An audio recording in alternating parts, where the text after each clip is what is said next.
This is Beach Talk Radio. Good morning, Mr. and Mrs. America, and all ships at sea. This is your captain speaking, Mean Gene. Mean Gene. The following will be a test of the ship's whistle, the sonar alarm, the cable alarm, and the atomic attack alarm. Hello, America, and welcome to the #1 radio station in all of Fort Myers Beach. Beach Talk Radio. Here are your hosts, Kim and Ed Ryan. And a good evening, everybody. Welcome to a Thursday night show. And we are excited to bring back some updates, some information, some news, and great guests for the next hour, and stories to tell you if you just hang on for a few minutes. First, the updates. Our fundraising effort is now up to $322,000. And as you know, $155,000 has been given to the Community Foundation and the Women's Club.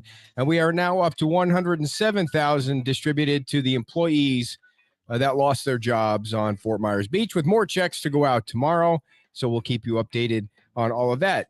Tomorrow night, we'll be broadcasting live from Margarita's, the new location on 41 in Island Park. And we're going to do a real estate roundtable tomorrow to talk about the prices of real estate already on Fort Myers Beach and what's going on down there with Jorge Barrera and Paula Kiker. That's tomorrow night at 5 o'clock from the new Margaritas on 41. And Saturday morning, we're at Wahoo Willie's, and we're going to have guests from the Art Association, and we're going to talk about the beach school. And the time for the Saturday morning show is now at 11 o'clock. So please tune in for all of that. The walk around the beach will probably be 8 or 9 o'clock in the morning instead of 6:30 or 7. And then Saturday night is mayhem at the Man Caves. You saw the flyer for that if you were on a little bit early. So we hope you can stop by to see the live music. And that's another fundraiser for the FMB Strong organization, which is at Buttonwood. So all of those activities are going on. Thanksgiving is going to be a show on Thanksgiving at the Beach Baptist. We'll give you more details on that. The school board meeting is Tuesday night at 6 o'clock. So if you are interested in voicing your opinion about the school and the possibility that the beach school might be lost, you want to attend the school board meeting and use your public comment for that purpose. The other updates, the curfew was one of the things that the town council talked about. Julie, the address for which one?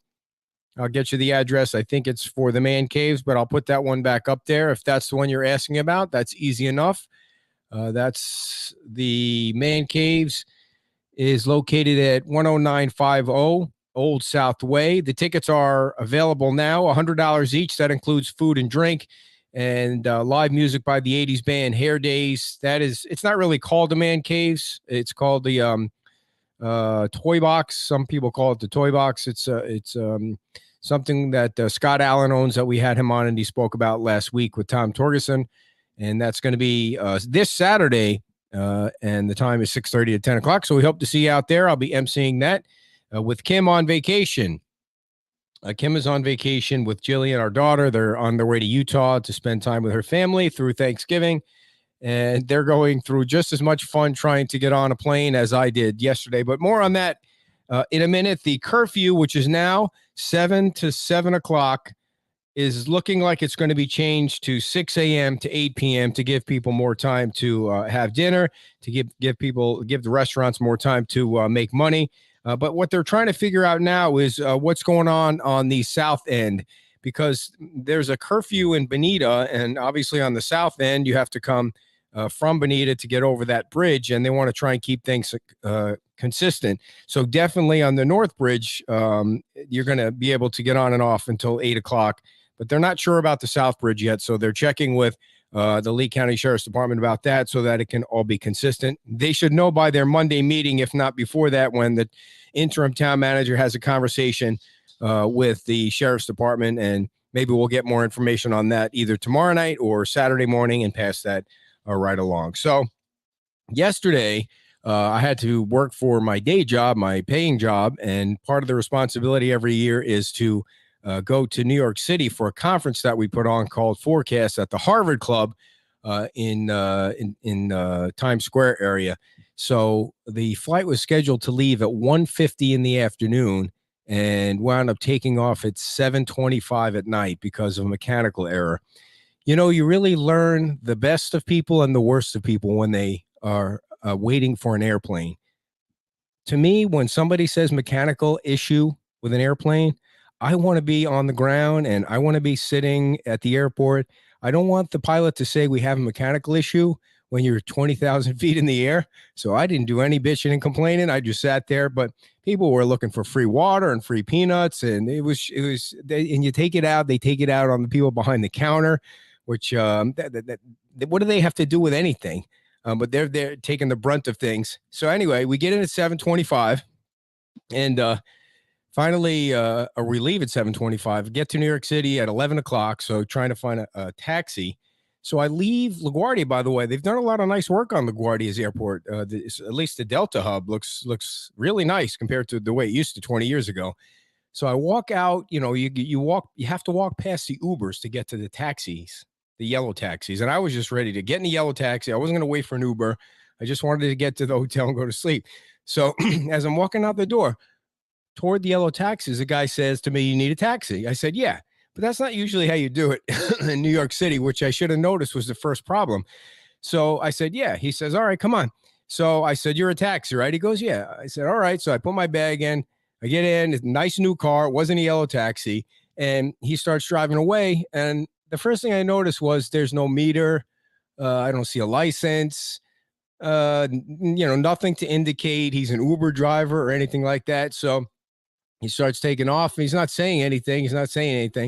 So the first thing I did was I got my map out on my phone and I made sure he was going toward the hotel that I was staying at. And the second thing I did was I took my car keys, and I put them through my fingers because I was going to jab him in the side of the neck before he had a chance to shoot me. Because here we are in New York City. I mean, we could have gone anywhere. It could have taken me to, the Bronx or Brooklyn or Queens or Long Island or who knows where. So I was ready to jab that sucker right in the side of the neck to make sure I didn't get shot. So eventually we got to the hotel, and I get out of the cab and I say, "How much?" He goes, $75. I said, $75? Where is it that it says $75? Where's your meter? So now we're I'm yelling at him. He's yelling at me in the middle of Fifth Avenue at 11:30 at night. And I'm thinking he's going to try and grab my wallet or something like that. I'm trying to take pictures of his license plate and give me your license number. I'm yelling at him. He's thinking I'm not going to pay him. So I wound up giving him $80 anyway, because I didn't want the hassle. I took a picture of his license plate, but at least I didn't get shot. And it turns out the fee is $60 to $70, but it just seemed a little unusual to me. It must have been an Uber ride that canceled on him, and he was standing there, just saw the first sucker walking by that looked like he came from Florida with a tan, and said, "I'm a taxi driver." And I should have noticed it when it wasn't a yellow car. It was a nice new vehicle. But anyway, so the tie. The reason I'm wearing the tie is that one of the things that our event is at the Harvard Club in New York City. And the Harvard Club is, you got to wear a suit and the whole thing. And of course, I forgot my tie when I packed my bag the night before. So the first thing I had to do was buy a tie. We had to set up at 6:45 in the morning. And the only place you can buy a tie at 6:45 in the morning is the Harvard Club. So I have a really nice Harvard Club tie that costs $55. So I'm going to get $55 worth of use out of this tie for as long as I can in the next few weeks. That's why I'm wearing the tie now. So, but enough about me. That was my fun last 48 hours. We're going to give Chris a call now. Chris is up for the position of possible interim town manager, and I have to realize I got to put my code in first. Here we go. So he was interviewed by a bunch, if not all, of the town council members, and they are going to decide whether or not to hire him and his company for the next 6 months as they search for a brand new town manager. Chris Holly. And I didn't catch the name of the company. Chris Holly. Chris, Ed Ryan, you are on Beach Talk Radio Live. Thank you so much for taking the call. Good evening. How we doing? Doing great, Chris. Are you on your way back to Pensacola in the car? I actually have a house in north of Tampa in Homosassa Springs, and I just made it back about 20 minutes ago. Great. I apologize for being a few minutes late. I was telling a dumb story that probably could have waited until later on. But so Chris, can you give our audience an idea of your company? Is it a company that you and Keith have together that you started, a consulting company? So it's a company that my daughter and I started. So it's H2, Two Hollies. My daughter did work in Tallahassee, did some lobbying work and in the healthcare industry. And when I retired from the Association of Counties in 2015, 7 years ago, she and I formed the company. She's since moved on to work for the State Department of Health and doing great work there. And I've been doing local government consulting since I retired from FACT. Keith and I were on the same team at the city of Pensacola. I went over and did 1 year as a city manager for a good friend of mine, Mayor Grover Robinson in the city of Pensacola, great guy. And helped him get his organization up and running and the right people on the bus and maybe some wrong people off. And Keith was my deputy administrator, and he retired a year ago from the city of Pensacola and has always had a passion for local government. He's got 23 years of service between the Escambia County and the city of Pensacola. And he's wanted to help, and so we're teaming up on this project. Now, the way I heard it today was that if they accept your proposal, which I think was $3,000 a month for 6 months, did I hear that right? Well, we have the biggest challenge. One of the biggest challenges. There are a lot of challenges there in Fort Myers Beach, but the housing situation obviously is a major challenge. And we've struggled to try to find a place that we could house ourselves in without having to drive, an hour or two every day. So it includes a housing expense. So for Keith and I, it's about $15,000 a month. So you do the math. We haven't exactly figured out how we're going to split that up. So that's the proposal that we laid on the table for the city. Gotcha. And so we keep talking about Keith, and the Keith's son is getting married, yes, Keith's son is getting married December 31st. So the plan would be, if the town council accepted it, that you would be the number one person with consultation from Keith. And then when his son gets married and everything is all wrapped up there, he would come down and you would kind of like swap places, correct? And then I do consult, and I, obviously we've only had a few days to even put the plan together, but I expect to support Keith once he comes ashore after the first of the year. Once I get involved in something, I can't leave it alone. So I'm sure I'll be down there periodically based on the need. But yes, we're double teaming and backing each other up, but I will come in for the initial phase, triage kind of the situation with the staff and everything and get things rolling, and then Keith comes in after the first of the year. Got it. Well, Judith Lee just posted that Sun Palace Vacations will have some houses ready to occupy soon. And I don't know if you guys have checked out the Harbor House on Old San Carlos. They have availability there. We just found out last weekend. But the first question I had for you, so you guys roll up over that bridge and you take a look around and you see what's happening. What's your first impression? Well, in 50 years of local government work, I have lost track of how many hurricanes I've dealt with. So, I've worked in Southwest Florida. I worked for the Collier County and for the city of Naples. We obviously had hurricanes that we dealt with back in the 80s. I served in Okaloosa County in the 90s and early 2000s, dealt with Hurricane Aaron and Opal and Ivan. And I also have a residence in Port St. Joe, Florida, and rode out Hurricane Michael there which was a Cat 5 storm. And so it's as I come over the bridge and see the island, it brings back not so fond memories of what communities deal with when faced with a major disaster like this. Now, since I spent 10 years in Southwest Florida, 2 of my children were born at Naples Community Hospital, spent time out on the beach at Fort Myers Beach. I remember the quaintness, the cottages, the old charm, beach charm, and obviously that's not there much anymore. So, I've seen firsthand recently that kind of devastation. It's funny. I was talking to the state sent down a mental health counselor, and my understanding was this is the first time the state has sent a team in for mental health, and a lot of this has a lot to do with the mental health of the residents, the staff. It's a very emotional thing to go through. It's a very difficult. I don't have to tell y'all. It's a very difficult thing to go through.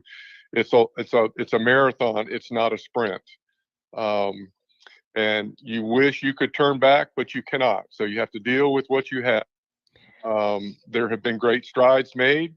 The debris removal process is in high gear. As I went around the island, there's a lot of work being done. I see a lot of residents, a lot of work on residences, a lot of your citizens that are hard at it to try to get what is left up and running. And so, because of all that, this is the reason that I'm even involved. Right. When I saw the video of the effects of the storm, Keith actually got married, I believe, on Kayakasa. And of course, our reports when landfall was made by Ian was at Kayakasa. And not very many people know where that is. And of course, I'm a sportsman, I'm a fisherman. I've fished that area, Sanibel, Captiva. My father went to high school on Boca Grande Island, Gasparilla Island, for those that are old timers. So family history in the area. Could not, when asked whether I could help, could not, even at my age, which I call myself a geezer. I'm a baby boomer. So, couldn't turn down, Got it. The need for help. So the question I always wonder about, with your experience in local government, how is this government still standing financially? 2 days on the ground. What I've seen, I've looked at the audit, the most recent audit. There's not one from last fiscal year yet, but there's one from the previous year. And this is just a cursory review at this point. Is the city is in good financial condition, it appears, from the audit. The key, all of the work that's going on is a very complicated maze of federal, state, local financing. And the key is to make sure that you've got proper people filing reports, pushing paper, getting everything that FEMA wants and the state wants in order and in on time. And then you have to kind of fight for, the debris removal process takes a lot of time. You have them wanting to pull out at certain points. You have to fight to keep them there. Not everybody can get their debris out on the right of way. So it's a process. There's a waiver you have to file to ask. There's a matching portion of a lot of the work that if you're really in dire straits, and this city is in dire straits, there's no city hall, they're operating out of tents. So a waiver for the match, which is 25% at the local level, is a key issue that you have to address early on. And I hope to approach the council about filing that waiver very soon. The staffing issues that are there, I won't go into, have only a couple of days on the ground, but you got to have a team under you to succeed. There's a lot of work to be done. So, to answer your question specifically, I feel like the city is in fairly good financial shape at this point. Right. The city, from what we understand, was in good financial shape because there wasn't a catastrophe like this. I mean, it seems like almost the state and the federal government are teasing us, like, if you make one mistake, you're screwed, like you're going to go bankrupt. Or I mean, why would they do that to these people down there? Have they not seen how crazy the devastation is, and just not say, okay, we need to help you survive? For this 60-day FEMA thing is absurd. I mean, how do they expect all of that debris to be removed in 60 days? Well, you have to ask for an extension of that 60 days. And I met with some of the state reps today and advised them that we're going to ask for it. I believe it's already been asked for, and we'll keep asking. You have to keep reminding them. You're in the media business, so it's the media cycle, and yes, woe is us for the first 30 days, Right. the first 2 weeks especially. Then something else happens. Then Nicole comes ashore, and then it's the East Coast, and so you have to keep fighting for help. Mr. Batania, the local District 80 House member, and I've talked several times. I've already advised him. We'll be coming forward with appropriation requests, as I'm sure the county will, and other communities, Sanibel and everything that was hit.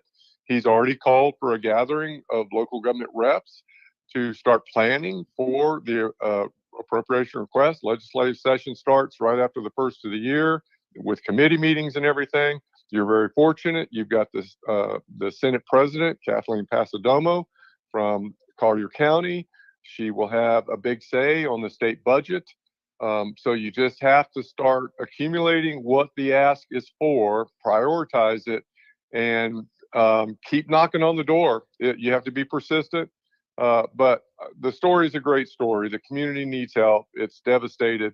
We'll work hard at it. But the key for Keith and I, it's only a 6-month arrangement, and it's important that the town council move forward with recruiting and hiring their next manager, and that it's a manager that fits what they want. And it's going to be a difficult process. Local government right now, without going into the citizens and the tone and everything of the discourse at the local level, it's getting harder and harder to manage. It's getting harder and harder as an elected official. There's a lot of demands being placed on everybody, and to recruit a manager at a time when the devastation is apparent is going to be a challenge for us. But that's what we've got to do. We got 6 months to find the next manager and get somebody on board that fits this community, and we'll work hard and bring it back. Somebody could also be a major hero. It's going to be somebody that wants a challenge. That's for right. Dang sure. Yeah, that's for dang sure. So when you, I know you've only had a chance to look at it for 2 days, but this is your wheelhouse.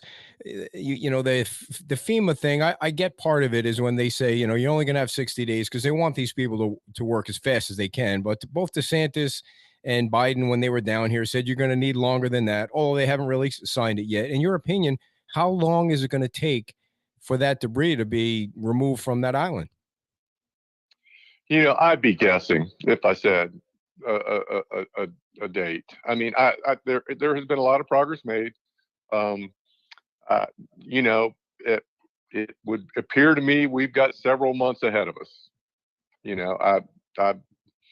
I think the governor will be true to his word and will continue to help as long as we need help. So I'm an optimist. And if there's a reason that we need to go to Tallahassee and we're not getting the kind of answers and the kind of help that we think we need, then we'll rally the troops in the region, because everybody's in this together. And like I said, we've got great people at the state level, solid leaders that will advocate on our behalf, and I'm just confident that we'll get the services and the help that we need. So, what is your opinion on how Fort Myers Beach is going to change? Again, based on your experience of doing this for so many years. Yeah. Well, in the long run,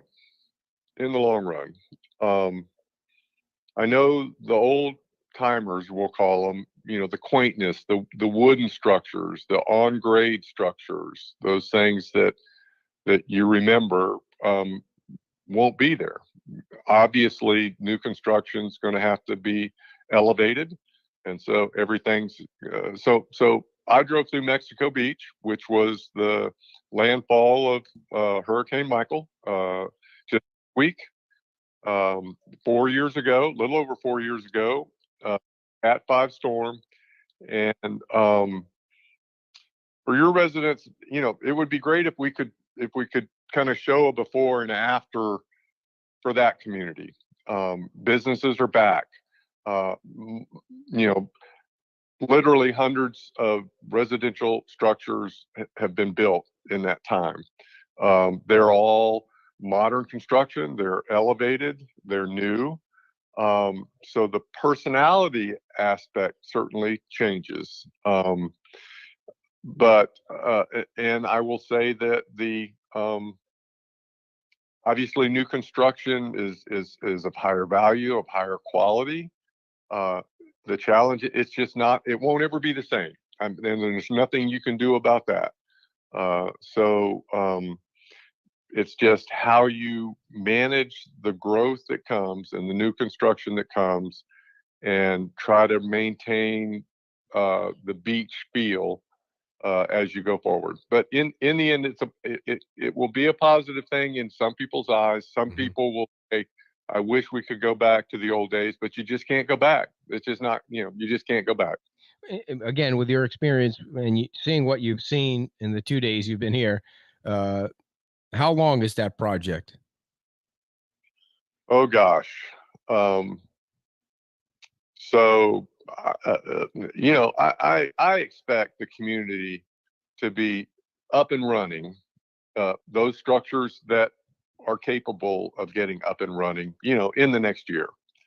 I'm hopeful that you'll have a season next year with people coming back, and the condos, at the south end, will be habitable, and there'll be a buzz in town and all of that. But the reconstruction of all the structures that have been scraped off and hauled away will take, 5 years. In some cases, redevelopment can take as much as 10. There's an energy, there's a whole mechanism of followers that come to communities that have faced a disaster because they know there's an opportunity to invest there, and obviously from a private sector standpoint, turn a profit.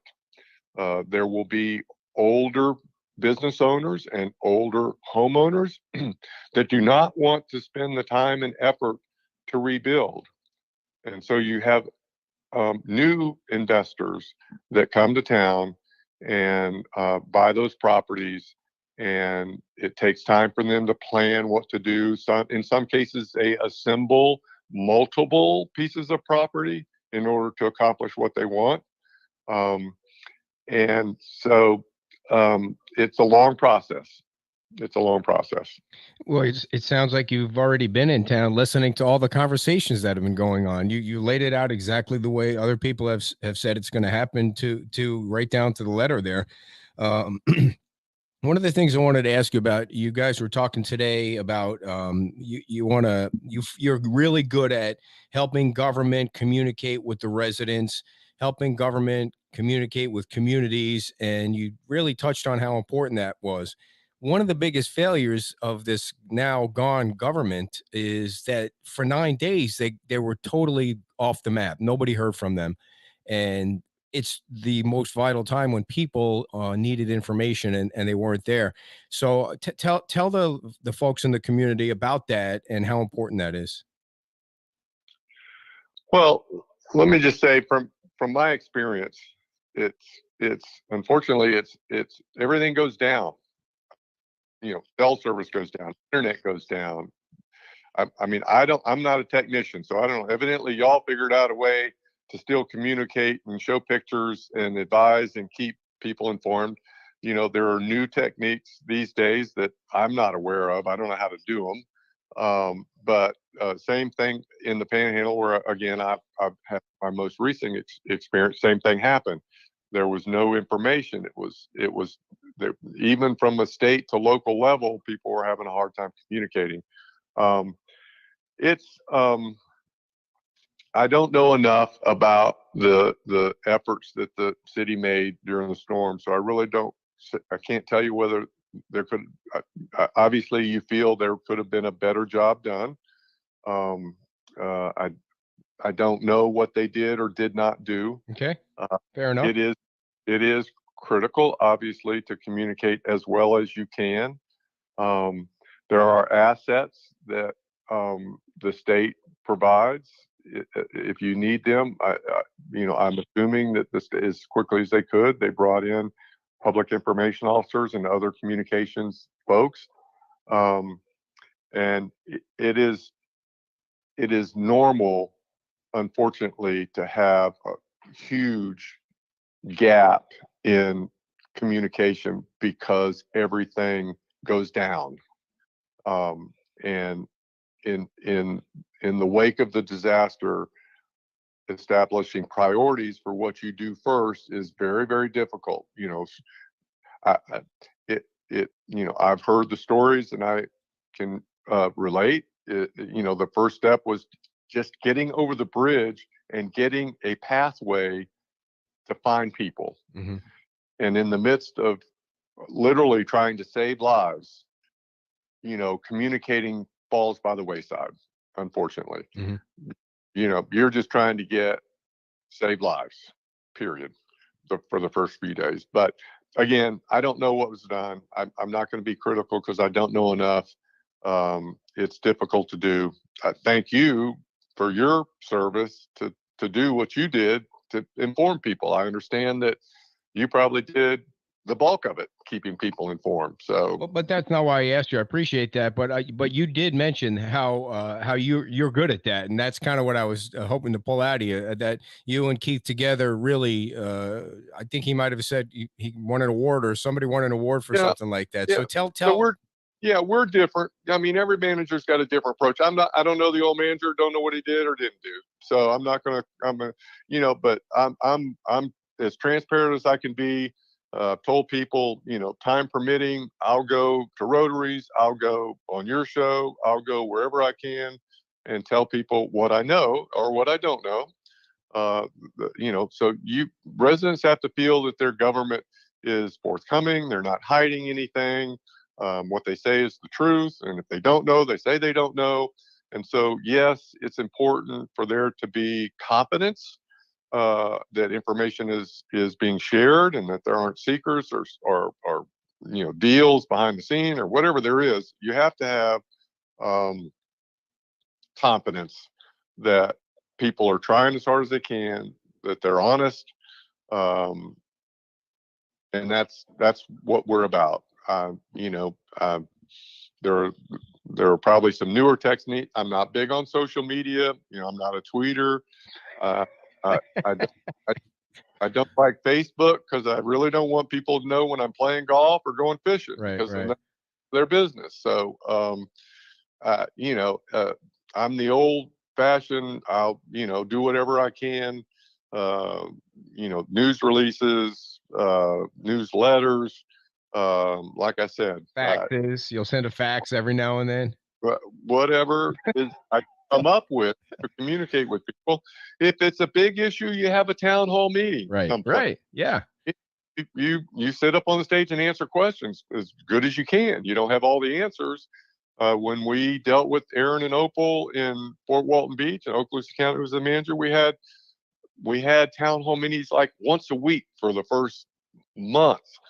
When people didn't know what their residence was like, we loaded school buses full of people and drove out on Okaloosa Island and drove down the streets to show them their house because we had to, shut the island off. We couldn't let people out there. It wasn't safe. You'd have to try as hard as you can, use whatever techniques you can come up with. But Keith and I are both committed to doing the best we can to to communicate as best as we can. You know, even the meeting today, just watching the meeting today, when you see they asked Danielle to come up and she explained the process of when somebody needs something. She was situated at the Lee County Emergency Operations Center, and they were all these different things were going on. Just information like that was like, wow. I mean, why didn't we ever, if, you know, just getting that kind of information out so people know that this process is, can be, you know, lengthy, and everyone's got to get a sign on the dotted line and the whole thing. It was just great information. I know you can't do that all the time because you got to work, but just seeing her up there explain that was so helpful to see her do that. Before we let you go tonight, and we really appreciate you coming on. You haven't even been hired yet, and you're already on, and that means a lot to the residents, and that certainly means a lot to us. What can you tell the residents of Fort Myers Beach to give them some hope? It's a marathon and it's not a sprint. We will come back. The community will come back. It's a paradise there. I don't have to tell you all that. It's God's country. It looks a mess. It will be cleaned up. There will be improvements made. It is a long process. And we'll get there. You know, positive times are ahead. The worst is, it's hard to see it, but obviously the worst is somewhat behind you. Most of the briefings that I heard today from the sheriff and other folks is we're transitioning to the new norm. We're not in the crisis management every day. We're kind of easing into the next phase. Still a lot of work to be done, but it's getting better every day. It's getting better every day. It did worry me a little bit to hear that the trailers might be taken away, and you start to hear, you get to feel a little bit like people are starting to back away from us, like the help is starting to back away a little bit. So hopefully when you and Keith get in there on Monday, if it all works out, and it sounds like from the council members today, it will work out. If we can find your place to live, that you can lasso that so that these people don't walk away from us with so much work to do. We need to find a good place for a city hall. I don't know what your folks think about that. There's all sorts of ideas flying around, and you've got to have a place of government where folks can access the staff and get business done and be able to park. And there's so many different ideas flying around, and you want to obviously seek funding for that and get it underway as quickly as possible. I went around the compound, as they call it, into every trailer I could get in, talking to staff. It's great that we have those things, but I'm kind of like to see a window. I like to look outside every once in a while I'm working, and it's tough on staff to be sitting in those things. I'm appreciative that we've got them, but we've got to get folks out of trailers and into something. And so I hope when I get on the ground next week that we'll quickly kind of try to zero in on what and it may be in phases. This is the first phase of where we can work from. This is the second phase. And then ultimately, where and what kinds of city hall can we build for the community. So I'm excited about the opportunity. Love to help. It's going to be a team effort. I hope the residents are patient. As we transition to Keith and I, and then as we transition from Keith and I to the next manager, but we're committed to improving at every point on every day as best we can. Thanks a lot, Chris. Thanks for taking on this little project. If you do happen to take it on Monday, we'll talk to you again. Thank you so much for coming on. We appreciate it. Take care, man. Thanks a lot. Bye. Chris Holly, he, and along with Keith Wilkins, may be the permanent interim town managers until we get a permanent town manager. They're kind of on a 6-month assignment if they take the position for, I think he said $15,000 a month, which would include housing. So if you folks out there know of a place or two that we can make a list of to throw at Dan and the town council for possible places to live. I know the Harbor House was saying that they're open, and some of the other folks in there said Sun Palace Vacations or Admiral's Bay. I'm sorry, I've never even heard of that one. So whatever you can send over or email over, we'll share that with the folks at the town council to see if we can help them out. The town hall that Chris was talking about, that did come up today also. And from what I understand, there are bids out on Bay Oaks. The gymnasium at Bay Oaks is being considered for the temporary permanent town hall. We're probably going to be using those two words together a lot over the next few years. And the bids are due back by December 8th. And if the bids for Bay Oaks as the town hall are accepted, the town hall could be up and running within 90 days. So it didn't work out at the library because the insurance company did not think that was a good idea. The library's insurance company didn't think it was a good idea. So the Bay Oaks Gymnasium, and of course, as you know, the area around Bay Oaks is being used for one of the debris dump offs. But they're going to have enough cleaned out so that people can park and go to work and use that as a meeting place. So let's bring in Mark. Mark is a two-time guest now. I don't mean that in a negative way in any way, Mark. Where's our third guest? Did he forget how to log in? I don't know. I talked to him earlier today, and he was headed off to do a couple estimates, and I haven't heard from him since.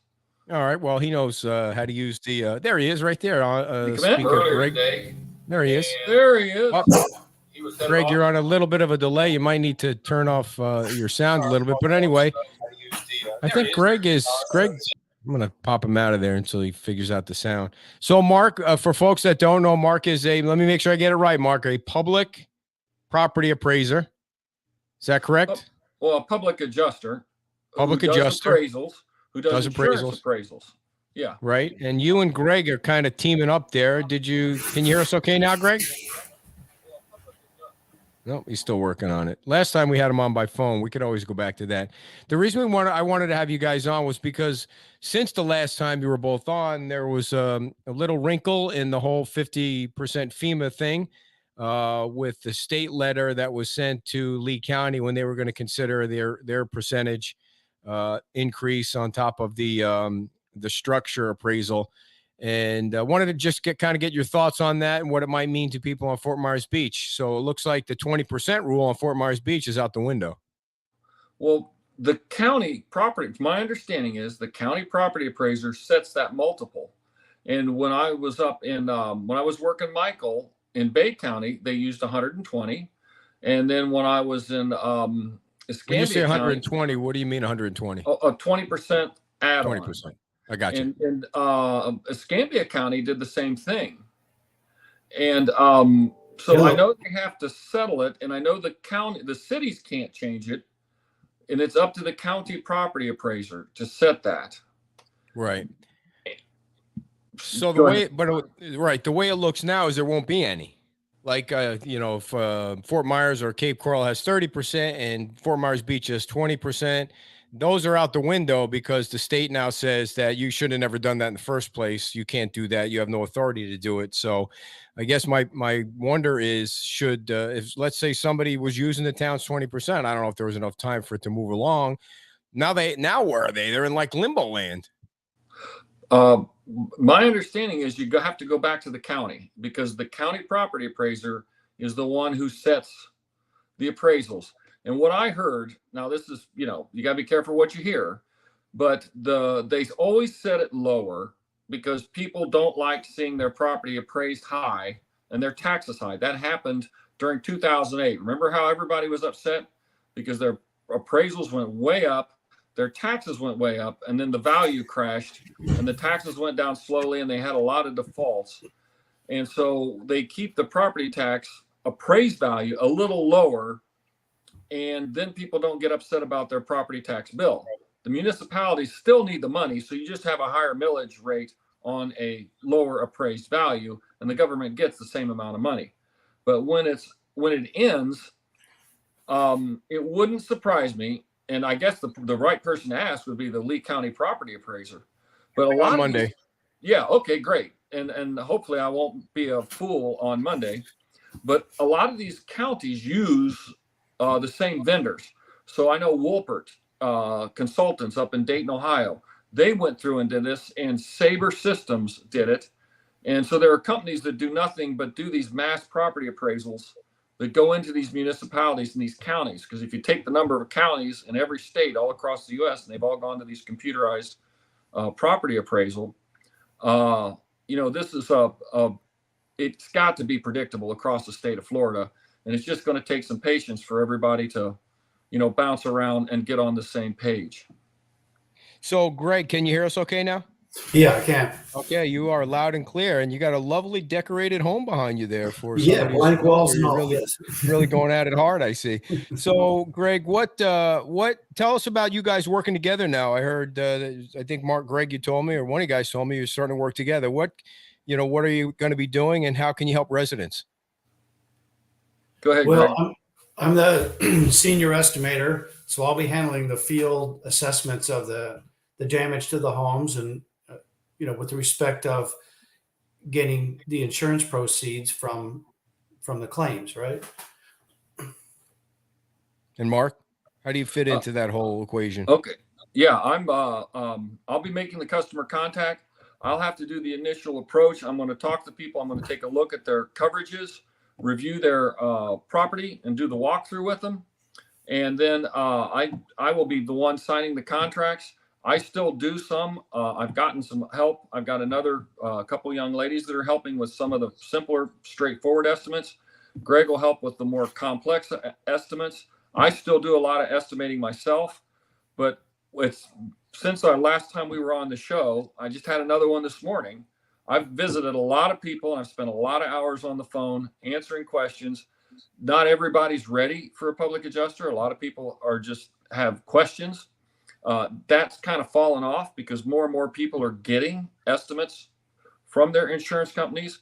People who I met who says, "Oh, I don't need a public adjuster," are now calling me back. They don't even give me time to say hi, and they're like, "Man, I can't believe what my insurance company's doing." Yeah.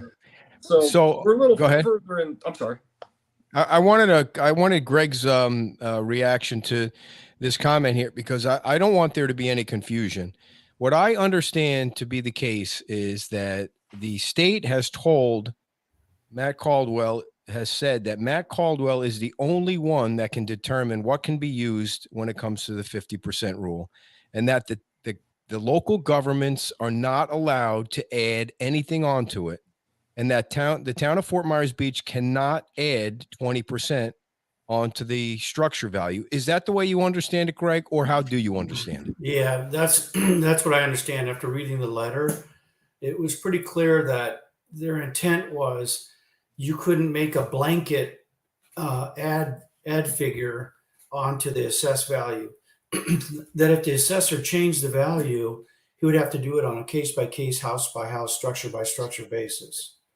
So that just puts the people in Fort Myers Beach in the position that if you're running across the 50% barrier and you feel your home is still below the 50%, you don't wish to elevate, then you have the next option would be to hire an independent real estate appraiser to assess your value of your property the day before the storm, a week before, whatever, but just sometime before the storm.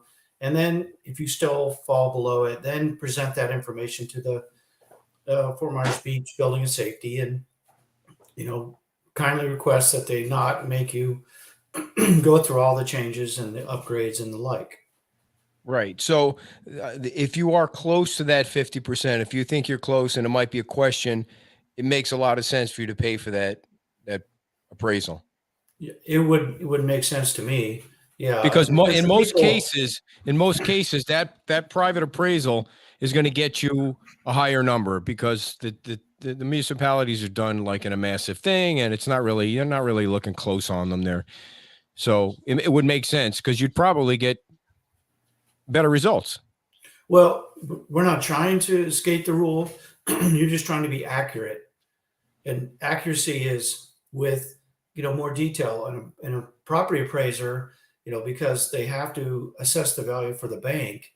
They want to be sure what's in there, and they look at it pretty thoroughly to make sure that, the values they put on the building separate from the land, and separate from the appurtenances like outbuildings, seawalls, all that kind of stuff, of course, has value to the end property as a whole. but not for this concern about the 50%, damage assessment and the need to, meet the current building requirements, including elevating. Mike says his over tripled. I don't know what over tripled mean, but so there's is clearly going to be a higher number. That makes sense. The other factor, a big factor, is obviously the construction estimates. And I don't know.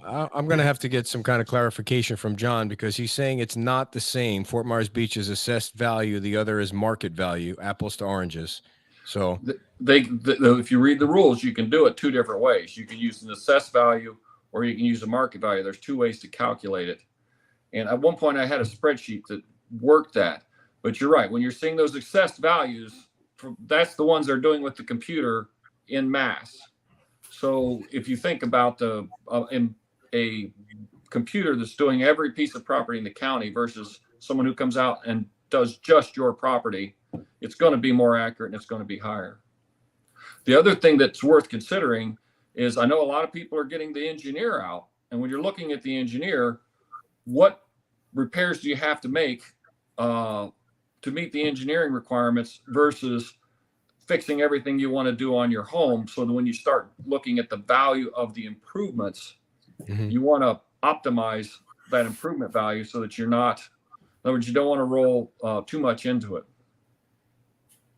Greg, none of it makes any sense to me, but I don't live on the beach, so I'm glad I don't have to deal with it. Greg, what is your take on what John is saying? It's not the same. Fort Myers Beach is assessed value. I mean, make it simple for people to understand. There's no way you can add 20% onto anything. That's the way I see it. That's the way I understand it. They nixed that idea of adding any up value to the assessed value number. So the market value number, and when you tap on your Lee County LIPA site, it gives you a button you can put on and get the market value letter. And that market value letter is the highest number that LIPA is going to give you. Any other determination is going to be a cost basis, is the second value that appraisers use. But that's going to be a lower number because they're just speculating on numbers. And we all know the cost of materials is high given the state of the economy right now. So what is your recommendation for Fort Myers Beach residents to do? Go on the LIPA site and use what number? The market letter, market value letter, I think is what it's called on their site. There's a little tab, you touch it, and the little letter pops up with the data infilled. And it's just the building portion. There's a building, a second building, a land, a second land. You just want the main building numbers, what you're comparing, against your contractor's estimate of repairs to restore the structure as it was before. No improvements, no alterations, nothing else. Just put it back the way it was. And if you're concerned with you don't have the funds or you don't wish to elevate, if you run across, if your value of your repairs is over half or at half of that building value, market value number, then you'll have to go get an independent real estate appraisal as a more accurate number. Okay. And the other thing is just make sure that your contractor is not just looking at you as a profit center instead of looking at you as somebody that needs to, manage this project and just restore what you had. There's many ways to fix a building, and a contractor may just tell you the most expensive way in the beginning, but there are other options. So working with your contractor and get an independent real estate appraisal if you're close to the damage amount, it equals half of that market value. That's one of the things that I wanted to see, that if we could create a list of trusted contractors. I know we have Scott Allen. He can't do everything though. So, I mean, do you guys know any contractors that you work with that are trustworthy on Fort Myers Beach that aren't going to try and rip people off? Well, Mark is, but he's busy, so we can't use Mark. No, you know what? This is an interesting point. I was recently visiting a property with Aaron Harris, which is an engineer, and Matt Gray, who's a contractor here on the beach. And one of the things that all three of us were discussing is these CBS houses that don't meet the 50% rule. One of the things they've done in other areas is they fortify that bottom floor and fortify the foundation, and then they use the original CBS structure as the walls and the foundation, and they build the new house on top of it. And they found that you can fortify that structure cheaper than you can tear it down. So that means they're going to add some concrete under the foundation. They may have to put a new bond beam on top to get the strength up or even the height up. But you can build right on top of your old house. And lo and behold, your old house now becomes your carport or your garage. And then you can rebuild, or hopefully you can rebuild for the money that you got from, your flood insurance or your wind insurance or both. Does that make sense? Yeah, but how do people find that out if it's what's a CBS house? It's the TV station's making houses? Concrete block stucco. Your traditional Florida house where they built the concrete block and then they put the bond beam, or in the older days they would just use the group block and put in a piece of rebar. But the point is, all these houses that we call the concrete block on grade houses, a lot of those that original concrete block structure can form the foundation of the new elevated house. Did I do better? Yes. I guess my question is, how do people find out whether or not they fit into that category? Who's going to tell them that? How do they know? Talk to an engineer. Talk to a general contractor. Don't be in a rush to knock your old house down. And that is tough when you just had the FEMA conversation saying they want to pull out, but you don't really want to knock that down until you take some time to think about it and even talk to some people. And once that idea is out there, people are going to start talking about it, and the opportunities will, the creativity is going to start moving. So John wants to know, is that cost effective?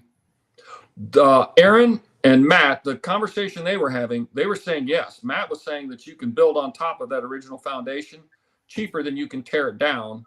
And he and then Aaron were in a discussion about how you fortify that foundation and what you have to do to the bond beams. And that's Matt Gray, he's an electrician, and I think he owns, I think it might be Stingray Construction, but it's Matt Gray on the island. And then of course Aaron Harris, who is you'll see Aaron's signs around. He's a PE, in other words, an engineer, and he started. Oh gosh, Aaron's 50. Maybe I shouldn't tell you that. He's about 60 years old, and he's been doing forensic engineering for 30 years. So he's seen a lot of hurricanes. I used to be a forensic engineer before I got into the podcasting thing. But how do you spell Aaron's first name? AARON. Gotcha. Harris, HARRIS. I got it. And give me just a second, and I'll get you Aaron's phone number. Well, yeah. Well, I guess you can give it out over there. I mean, if people want to, you guys are saying that's a trustworthy person there. So any other contractors?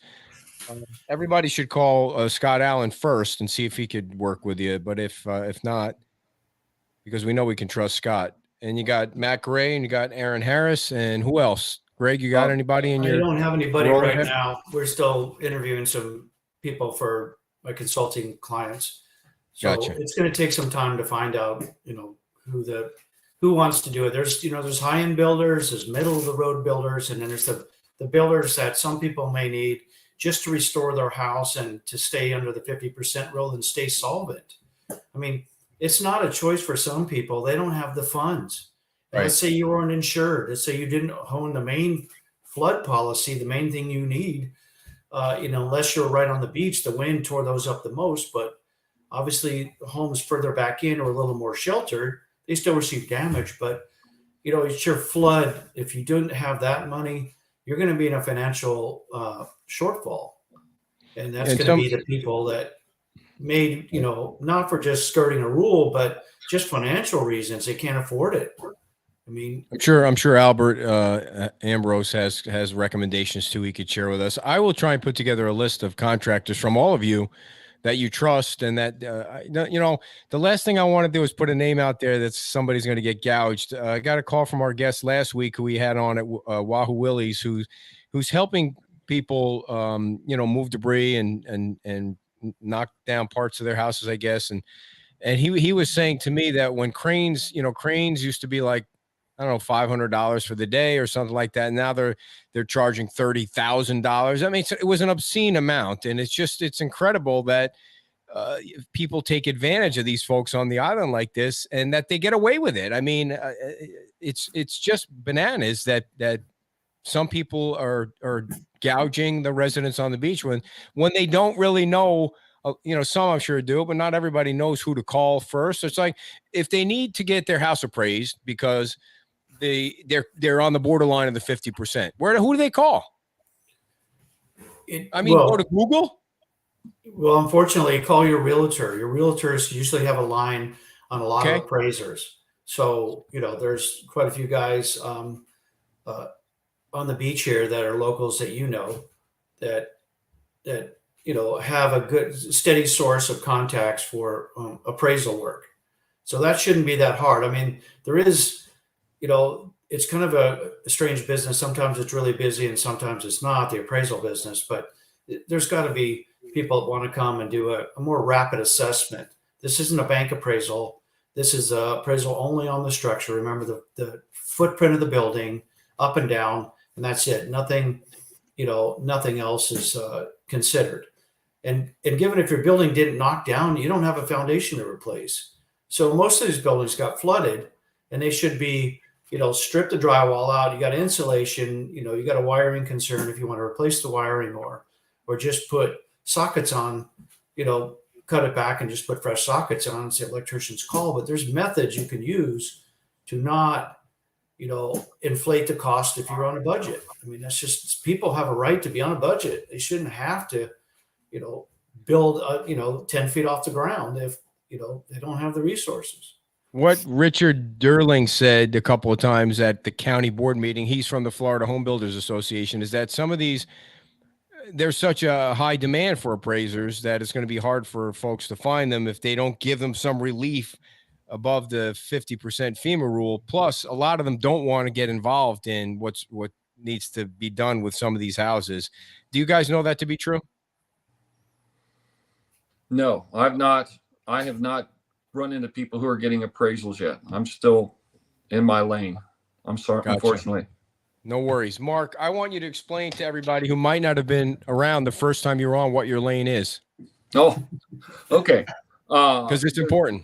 It's and it's true now because people are going to start getting their letters back and they're going to see the word appraisal in their insurance letter. And an insurance appraisal is different from a real estate appraisal. So I'm a public adjuster. I'm a general contractor, but I'm also a public adjuster and an appraiser and an umpire. So the insurance appraisal process is where you pick an appraiser, the insurance company picks an appraiser, and you appraise the value of the damages. And that is different from a real estate appraisal where you're getting a market value for the building. So what I am is I help people with their insurance claims. And then as we move through the claim curve, they're going to be start doing appraisals, insurance appraisals, and I'll be involved with that. And then I also end up doing litigation estimates for the purposes when they proceed all the way to the point where they're got an attorney involved. I also help with that. I've been, but so anyway, that's what I do. And one of the things I want to make sure people know, if they call Mark, and I encourage everybody to call Mark and Greg because you guys know you can trust them. And if they can't help you, they'll find somebody that can. Is that when you get the insurance check, this is something we all learned from you the last time. That doesn't mean it's the only check that you can get from the insurance company. Explain that. Okay. You have what's called undisputed funds. And when the insurance company writes the check, they'll give you undisputed funds. Then, for example, if we write an estimate, the insurance company, they may have paid you 30. They look at the estimate, they can give you some more, and that can still be undisputed. So our goal for Greg and I is to get you as much as you can undisputed. And that might involve re-inspections. That may involve them sending an engineer out. I've already been to some of these houses 5 or 6 times, just getting the estimates done and all these various inspections. And you want to get as much as you can. And then each dollar is harder to get than the last one. And then you finally get into the disputed funds, and that's where you're forced into appraisal. You're forced into sometimes litigation, or at least getting an attorney involved. Very, very few go to litigation.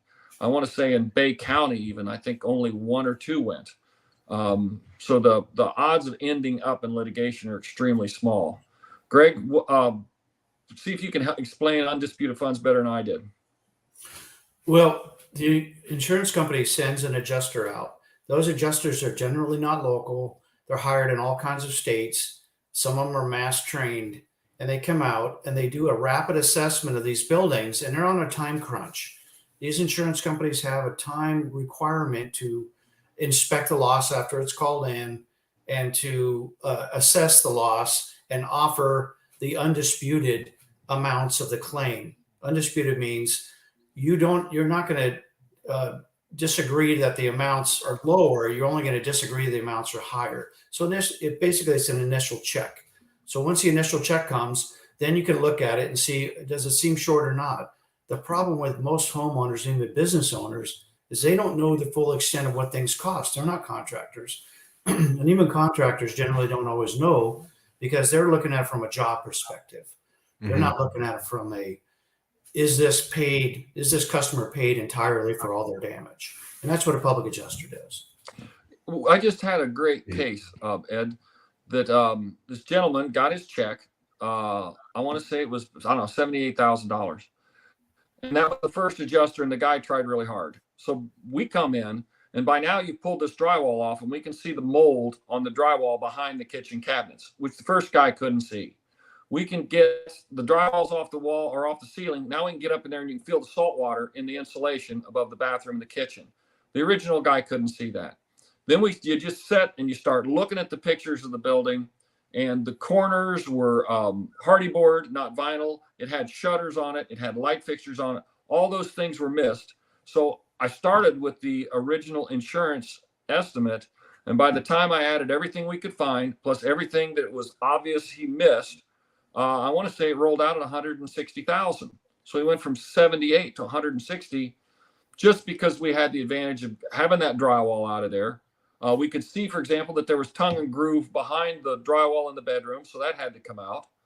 And it's not, I don't want to make the insurance guys look like it's malice, but a lot of times we just have a lot more information. Plus, we have more time to sit down and study it because we take the time to do it. These guys have to have that thing in 10 days. The first adjuster had to have it in 10 days? Oh, Yeah, I see. have to have it in 10 days because it goes from me, then it goes to my auditor, and then once my auditor approves it, and then it goes from the IA back to the insurance company until it hits the desk adjuster. So the desk adjuster is the third or fourth person to actually look at that estimate because they're trying to get it accurate. But then, of course, there's also everybody who has things that they want taken out sometimes. Well, Mark, let's talk about that case that you brought up. So the guy gets $78,000 and he thinks, well, shit, I got a check for $78,000. And then how does anybody know at that point that I should keep going? Well, his check was for 56. By the time they took his depreciation and his deductible, a lot of times you don't know until you ask, or you get the big shock. You'll hire a contractor and the contractor gives you an estimate for 150, 180. You're like, oh my goodness, this guy's ripping me off. And then you go get a public adjuster or somebody else who can help you. And they're like, no, he's not ripping you off. You really do have that. It's going to cost that much to fix that house. Now, then you get into the issue that we've been talking about earlier. Do you have to fix it all the first year? In other words, do you have to replace every window the first year? No, you may want to do that to eventually get it back to the same condition. But you don't have to do all that the very first year and crush the 50% rule when your house is, sound. Yeah. So one thing if I could add, yeah. One thing is really important for people to understand that Mark's contract is a contingent fee contract. In other words, they're not paying for any services unless Mark performs. So he has to provide value to these customers. He has to get them something before he's earned his fee. He's not sticking them with a bill for valuations and stuff. Obviously, he doesn't want to waste his time on these little, you got, $500 to go collect when there's like large amounts. We're talking hundreds of thousands of dollars that are going to be disputed really, really quickly. I've gotten a few of my consulting clients already that the wind, I'll give you one example. The wind was on the building. It ripped the shingles. It tore some siding off. And because they have a percentage deductible that's high, he said, well, the deductible was $15,000. They had a $7,000 estimate. It got no claim. I would bet dollars to donuts that Mark will find some value out there for that kind of individual. So just remember, it's a nothing up front, no pay if there's nothing collected. a kind of contingent contract. So they have not much to lose to reassess them. And the adjuster's fees are capped during a storm like this, a declared disaster. So there's really no downside to having like a public adjuster like, Mark or myself. I'm not a public adjuster, but Mark is. It's 20%. It's 20% on top, right, Mark? It's 20% of whatever you get. No, it's 10. It's Sorry, 10% during a state of emergency. Yeah. Well, no, it could go to 20% on daily claims when you're not in a storm. But right now we're in a storm. We do everything at 10%. Gotcha. I couldn't remember. I'm sorry, Ed. Yeah, because we're now in what's called supplemental. So most of these folks have gotten their first check. Right. And, I had a couple today, a very nice couple. They showed it to me. I said, look, you're only missing a few things. Do this, this, and this.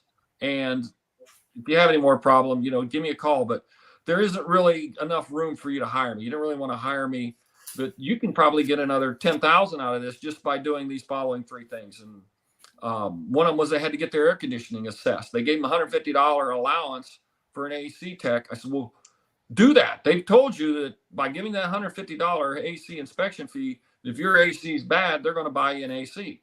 Don't say, oh, they gave you 150 repair. Get it assessed, and you will probably, with the way the salt was blowing, you're going to end up with a new AC system.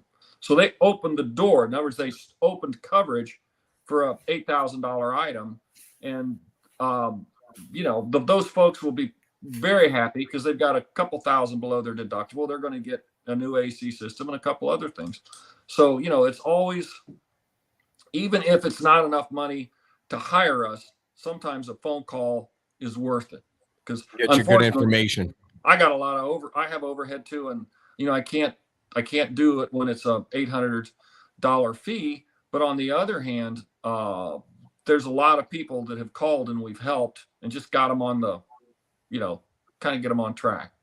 Right. Yeah. I mean, you can't be answering calls all day long just doing that. You got to make some that'll probably be my job. That's under my classification to go out there and take the estimate and look at it from a construction standpoint and see if there's any big gap between the insurance companies, valuations on this damage versus what's really there. Because, I was a former public adjuster in many states. I've been a licensed contractor. And I always told my customers that it's all a matter of the detail. It's not we're inventing something. I can't get the insurance company. I don't have any tricks that I'm going to trick an insurance company to pay more than they owe. It's not going to happen. But I can detail them to death and find every single part that's damaged and list it at current pricings. And then, I've never seen a claim I've taken on that didn't have an differential between the assessed value from the insurance company and the actual cost it's going to take to repair it. And there's also a thing called soft costs that after a storm, like you said, there's gouging. The crane operator is obviously gouging, but there's just an increased cost of materials. Go find a roof shingle, or a piece of metal for roofing. It's going to be tough. Go find an air conditioner or condenser. Everyone on the island got flooded. I mean, every single one, it was on grade level, is gone. So there's going to be, go find an electrical panel. All these things are going to be in high demand. And they don't have enough of them with these supply chain concerns of the general economy. So the costs are going higher. And the Xactimate estimate used by the insurance companies, mostly, it's a software called Xactimate. It uses generalized pricing, but it's controlled by the insurance industry. So who do you think they favor? Themselves in payouts or the homeowner that's going to shop this out in the open market? Well, the other thing to realize is that the Xactimate is written for my house burns down and you guys can come over and repair it. It's not written for all three of our houses get wiped out by a hurricane. So it is priced for your normal daily claim. It is not priced for catastrophes. That's why when you get a catastrophe, the prices will go up 40%. But the way the algorithm works, it adjusts very, very slowly. So it takes a long time for it to catch up. And by then the peak's over and it starts dropping it. So the very way that the software is written is slanted against the victim of a catastrophic event. Gotcha. So last question, I'll let you guys go tonight. Are you seeing any progress on the beach? Oh yeah. I'm seeing the stuff is getting cleaned up. People are more optimistic. You don't see a lot of post-traumatic stress seems to be over. People are kind of getting their head around it. We're getting a lot more inspections. I've gotten engineers to everything. We just had one where they said that the flood water, was up on the floor, and we crawled up in the soffits and we're looking underneath these still houses out on the beach, and lo and behold, there isn't water up there. They haven't gotten the flood. Their wind insurance has to pay for it.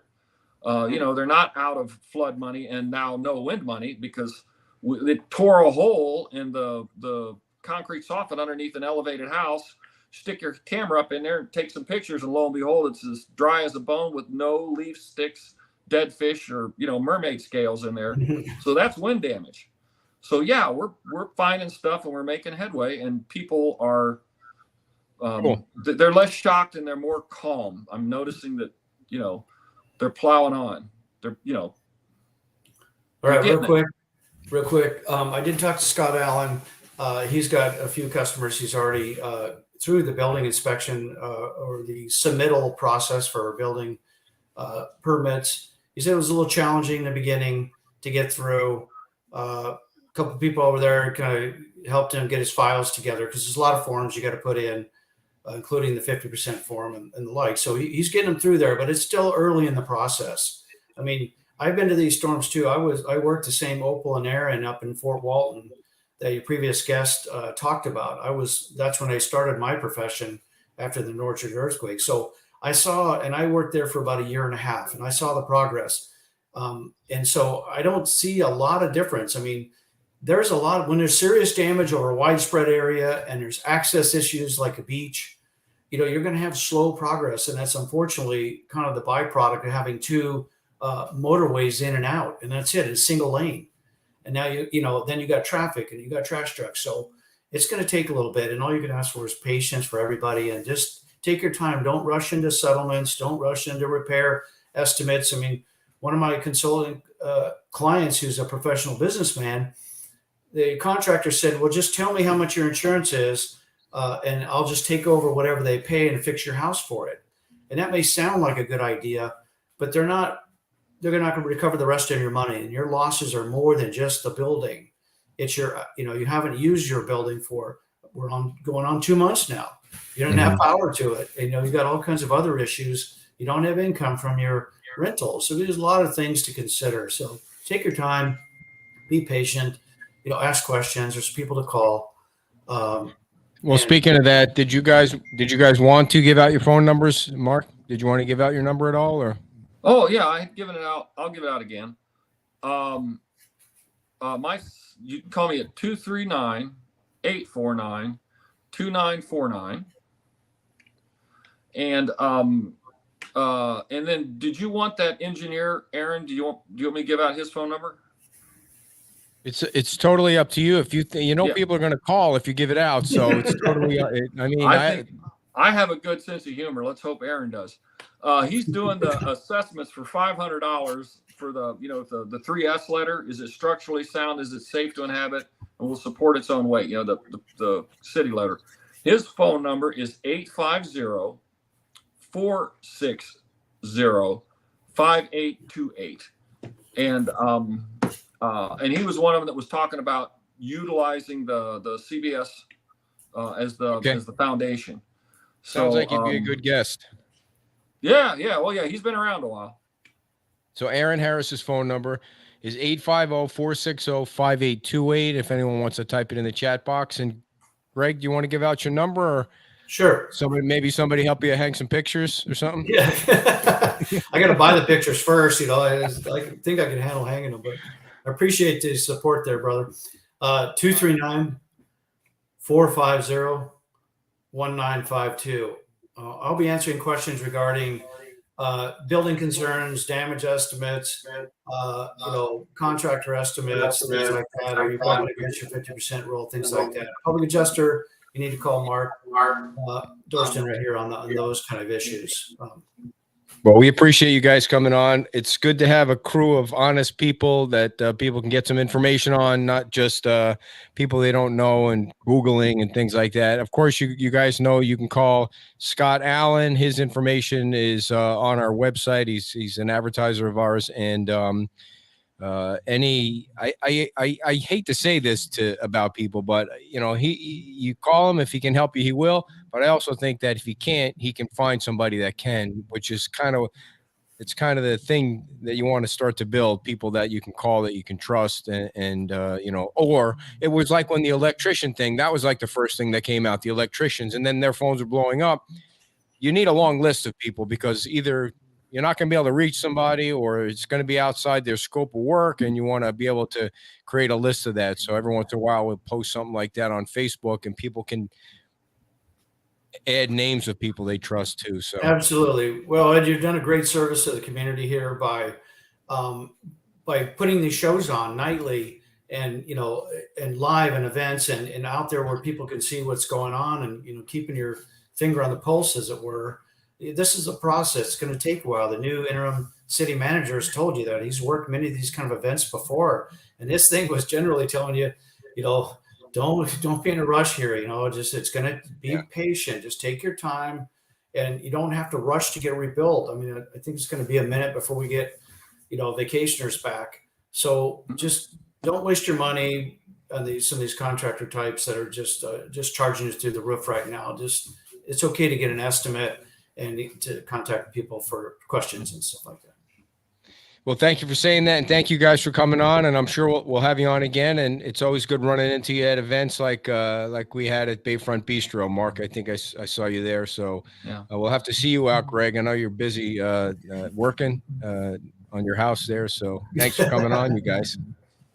You're Have a great welcome. night. All right, I'll see you guys. All So right, you can be at the take care. Mayhem at the Man Caves. Yes, for sure. Yeah, I'll be up on stage. I might bring Cookie along with me, my bulldog. There you go. She can handle all the music. So all right, you guys have a good night. all right.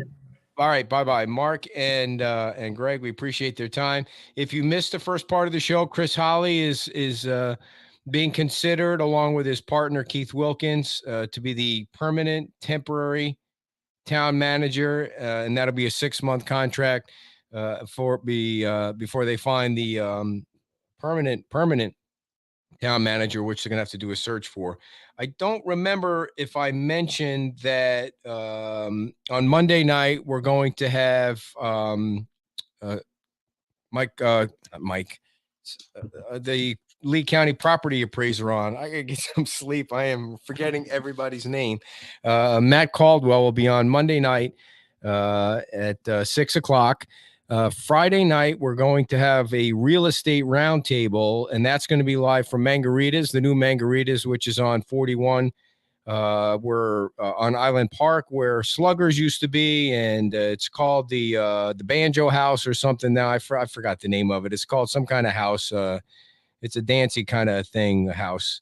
But they took over on Wednesday, so we're going to be there on Friday from 5 to 6. And Conservative Ant is going to be co-hosting with Kim Not in Town. So Paula Kiker will be there along with Jorge Barrera. And we're going to talk real estate on Friday night among other things with JJ and Jacinta, or Jason and Jacinta from Margaritas. And then Saturday morning, we'll be back at Rhythm House. Thank you, Sherry. We'll be back at Wahoo Willie's for our weekly show, which now begins at 11 o'clock. We're going to talk about the beach school and the murmurs about the beach school not being rebuilt. We're going to have somebody from, I believe she's a parent. She has 2 kids in the beach school. So we're going to hear what's going on, trying to organize people to go to the school board meeting, which is going to be Tuesday night at 6:00. And then Saturday night, Mayhem at the Man Caves is at 6:00. And we're going to be there emceeing, and hopefully we'll see a lot of yellow shirts. The yellow shirt orders are on pause, but we got a lot of them in this week. So there's going to be a lot of them sent out this week, and you're all going to get your yellow shirts. So hopefully we'll see a bunch of them.